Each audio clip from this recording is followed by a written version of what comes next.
Now, which language is easier for you, English or Chinese? Chinese is what we're speaking right now. No, we're speaking English right now. Do you think you can say more English words or Chinese words? English. Why? Because I know English better than Daddy. Oh, really? Dad's really bad at speaking Chinese. He's the worst. 心碎了. How about writing English or Chinese? Which one's harder? English. Are you sure? Mm. Okay, prove that. Still, it's really easy for me to write, honestly. Yeah? Wow! I think your Hanzi is probably better than Daddy's. What's going on, everyone? 我是麦克老师. Just out here for another beautiful fall walk on the Greenway with my wife. Say hi. Hey. So one of the things that we've been struggling with here in the US is with our son Xiaomai speaking Chinese, and from a lot of the Chinese people we've met here, they have the very same struggle.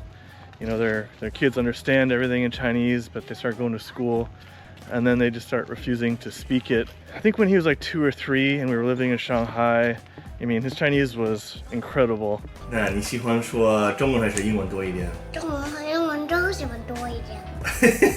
We just kept up with the one parent, one language, and that was fine until now, in that we've been in the US for a year. We noticed his Chinese getting really, really bad. Also, we noticed when we would speak to him in Chinese, sometimes he would not reply in Chinese, he would just reply in English. 你刚刚说什么？ My mystery is from like 3 or 2 years. 你可以说中文吗？ He would start talking to his grandma, and he just did not have the words to express himself. Mommy, how do you say this? Daddy, how do you say that? And that's when we knew we have a problem. For him to speak Chinese, it's almost part of his identity. I wish Yeah. he would be able to hold on to, and knowing where he is coming from and where his roots is. And I think language is a big part of it. Also, I just simply want him to be able to talk to his grandma, grandpa. Yeah, like when he goes back to China when he's older, if he can't speak Chinese, that would be really tragic. He's speaking a lot more Chinese now without us constantly reminding him, hey, speak Chinese, speak Chinese. For all of them? 中文.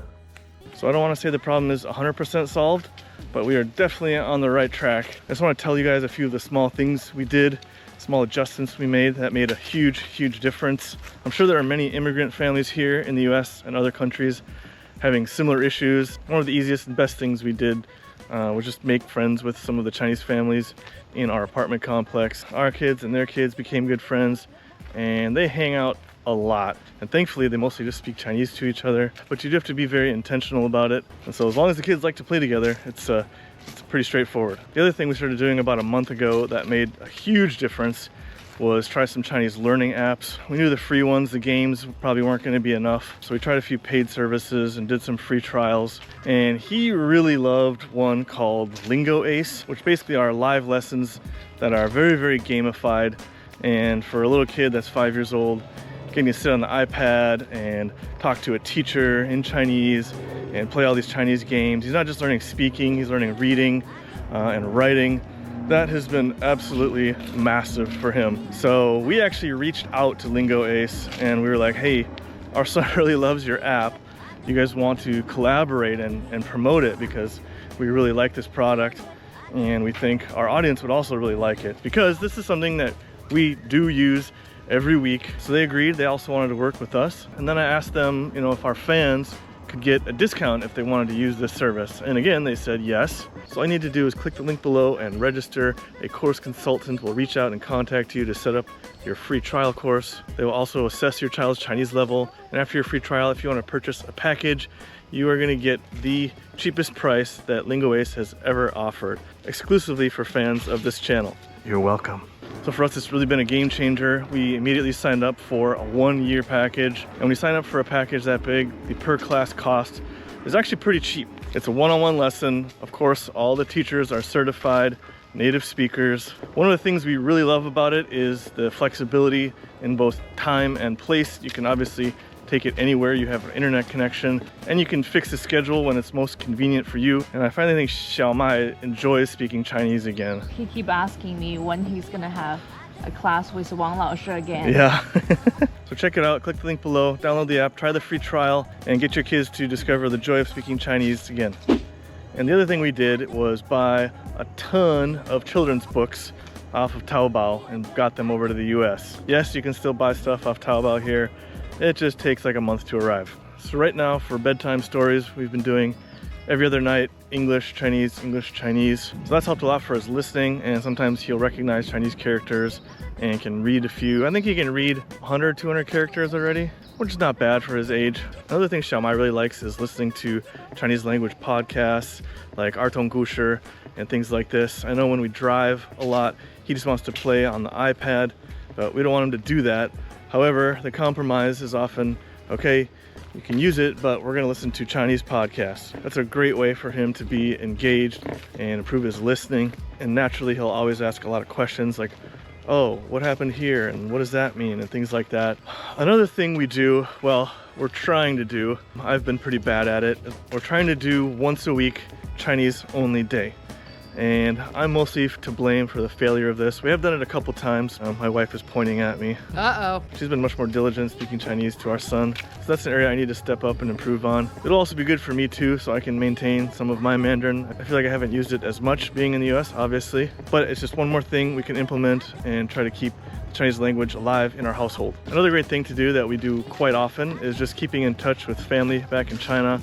I know Kai's grandma and grandpa there miss him very dearly. So they talk quite a bit, even though the time difference makes it a little inconvenient. It is something great for him and just general fluency, and obviously just keeping in touch with family. And it's not very academic, obviously, but I do find the more we do it, the more helpful it is for him. One more thing we do, and I don't know if this is practical for everybody, we're very fortunate here in Cary to have a very thriving Asian community and Chinese community that put on a lot of events. So once a month I would say there's something big going on, like the Dragon Boat Festival we went to, and I raced my first ever Dragon Boat race. Just this last weekend there was an event called the Taste of China, and it was right in the downtown Cary Park. A lot of Chinese restaurant owners came and were selling food. So we're just really lucky to have a lot of events and stuff like that. I know there's a big Lantern Festival coming up at the end of this month. These are easy, fun things to do that help us and him to stay connected. When he does get his free time with the iPad, we often encourage him to watch some Chinese cartoons like Wang Wang Dui. He's also been watching Jiayou Ernu, which is a show I used to watch when I started learning Chinese in China. Of course, the topic is a little more adult and he doesn't understand it all, but it does create for some great conversations and room for him to ask questions about what's going on. So for us, it's really just about making Chinese a natural part of Xiaomai's everyday life. But staying connected to your language and culture is not necessarily something you're going to learn in a classroom. I just want to give a big thanks again to lingoace, a great app that Xiaomai absolutely loves. And you guys have nothing to lose by doing a free trial with them. The discount is not going to last forever, so click the link below and check it out today. If you want more videos about raising bilingual kids, leave me a message below. That's about all I've got. We've stumbled upon a grocery store, so we're going to do a little bit of shopping. As always, stay safe, stay happy, stay healthy. 我是麦克老师，下次再见。